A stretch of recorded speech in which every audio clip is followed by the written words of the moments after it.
slaves in Egypt, that you took us away to die in the wilderness? God had just delivered the Israelites out of Egypt, and they had also just witnessed the true power and glory of God when he parted the Red Sea.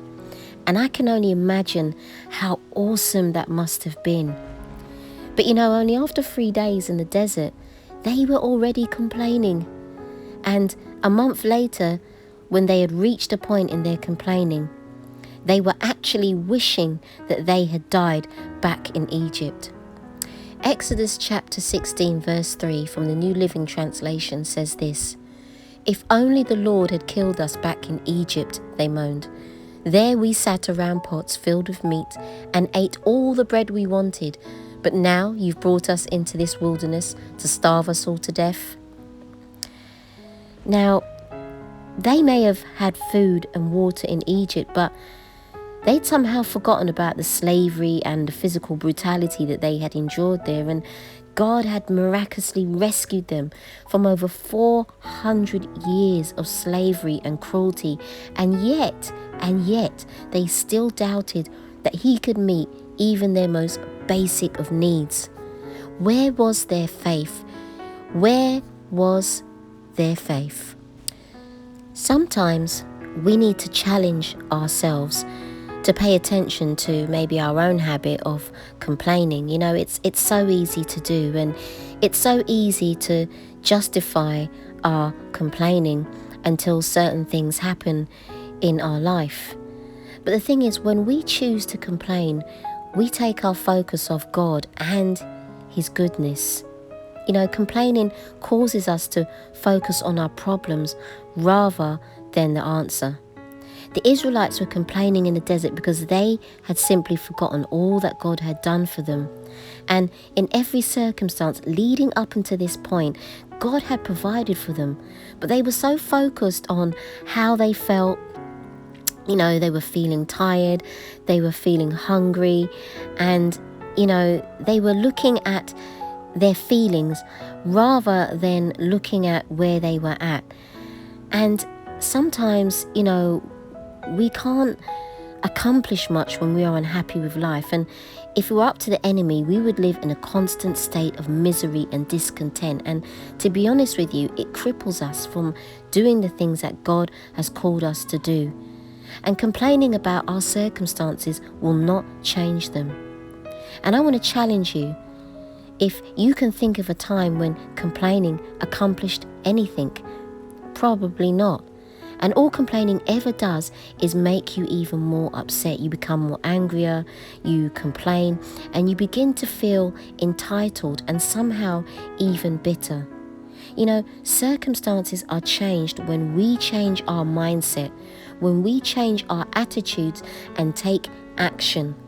Complaining is pointless, and it won't get you where you need to be. The Israelites weren't thinking about all of the amazing things that God had done for them. He had been faithful in every circumstance, but instead they chose to focus on themselves and their current struggles.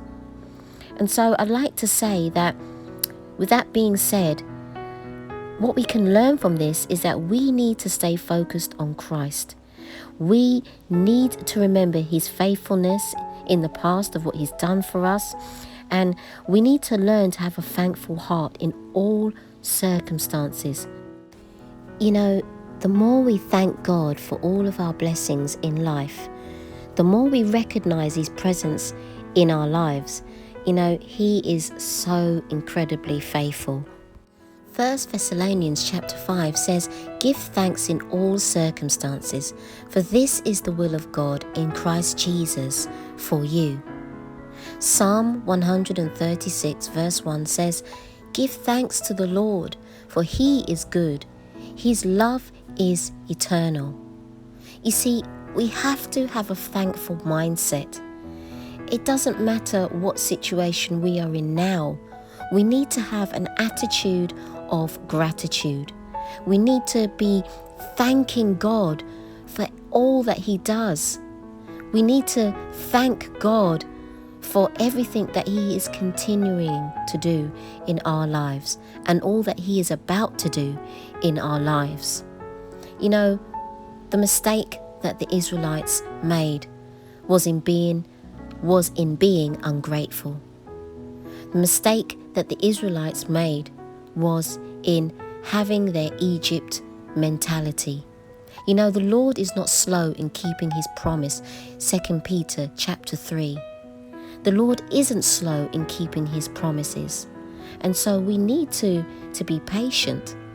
Unlike the Israelites, who were very, very impatient, they expected to be freed from Egypt and to have everything that they wanted straight away.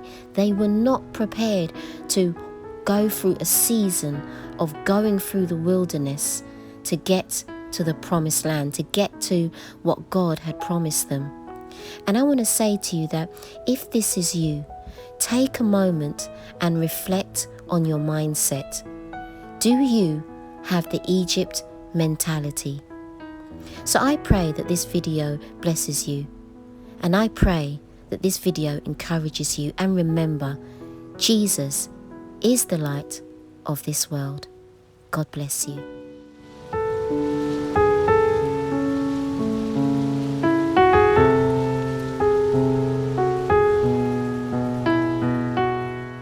It says this: our God is awesome. He can move mountains. Keep me in the valley